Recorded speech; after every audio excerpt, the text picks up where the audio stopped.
got so much fucking design on right now. Every time, bring it back, make it come. I got 3 old thoughts, I'm a block with bitches on my line. Assalamualaikum warahmatullahi wabarakatuh. Perkenalkan, nama saya Kaya Andini Sofi dengan NIM 230102400006 dari Prodi Pendidikan Agama Islam Fakultas Tarbiyah dan Ilmu Keguruan. Di sini saya akan memenuhi tugas ujian akhir semester yang diberikan oleh Bapak Moh Munawar Said, MPDI. Di sini saya akan menerangkan sedikit tentang klasifikasi atau macam-macam hadis. Hadis berdasarkan kualitas sanad dan matanya. 1. Yaitu hadis sahih. Hadis sahih merupakan hadis yang diriwayatkan oleh rawi yang adil, sempurna hafalannya, sanadnya bersambung, tidak ilat dan tidak janggal. Macam-macam hadis sahih dibagi menjadi 2, yaitu sahih li dzatihi dan sahih li ghairihi.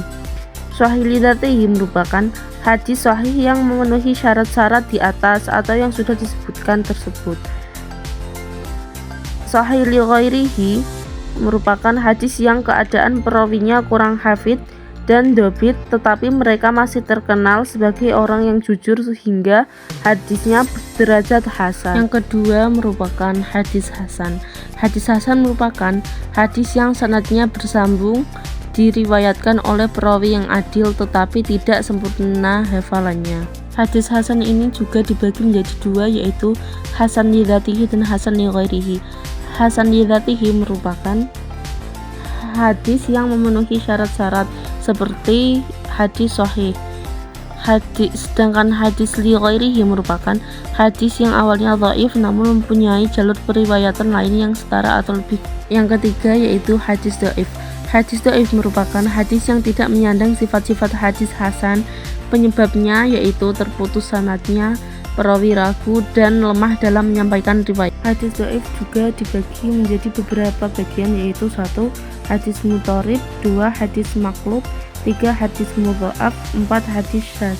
Hadis berdasarkan bentuknya. 1. Hadis qauli atau ucapan. Hadis qauli adalah ucapan-ucapan atau sabda Nabi Muhammad SAW dalam berbagai kesempatan dan keadaan dalam berbagai bidang seperti hukum, akidah, akhlak, atau ketentuan-ketentuan lain dalam agama Islam. Contohnya yaitu seperti sabda Rasul SAW mengenai status air laut. Airnya adalah suci dan bangkainya adalah halal. Kedua, hadis fi'li atau perbuatan. Hadis fi'li adalah perbuatan atau perilaku Nabi Muhammad SAW untuk memberikan tuntunan syariat atau contoh pelaksanaan ibadah atau urusan-urusan lainnya yang belum jelas cara pelaksanaannya. Contohnya tentang tata cara pelaksanaan sholat. Rasul SAW bersabda, "Dan sholatlah kamu sebagaimana kamu melihat aku sholat." Hadis riwayat Bukhari. 3. Hadis takriri atau ketetapan.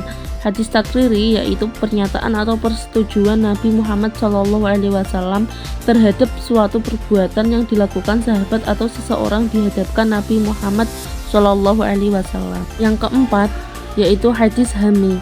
Hadis yang berkaitan dengan hasrat Nabi Muhammad SAW, tetapi hasrat itu belum sempat dilaksanakan oleh Nabi Muhammad SAW. Misalnya yang diriwayatkan dari Abu Ishaq yang mendengar Al-Bara' berkata, Rasulullah SAW adalah manusia yang paling tampan wajahnya, paling baik akhlaknya, postur fisik beliau tidak tinggi dan juga tidak pendek. Adapun tujuan mempelajari macam-macam hadis diantaranya yaitu 1. Kita dapat mengidentifikasi beberapa klasifikasi hadis baik aspek teoritis maupun praktis.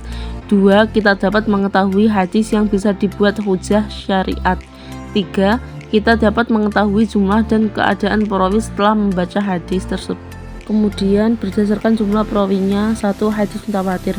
Hadis yang diriwayatkan oleh sekelompok orang dari beberapa sanad dan tidak terdapat kemungkinan bahwa mereka semua sepakat untuk berdusta serta sanad dan tabaqahnya seimbang. Kedua yaitu hadis ahad. Hadis yang jumlah rawinya tidak sampai pada jumlah mutawatir, tidak memenuhi syarat mutawatir, dan tidak pula sampai pada derajat mutawatir.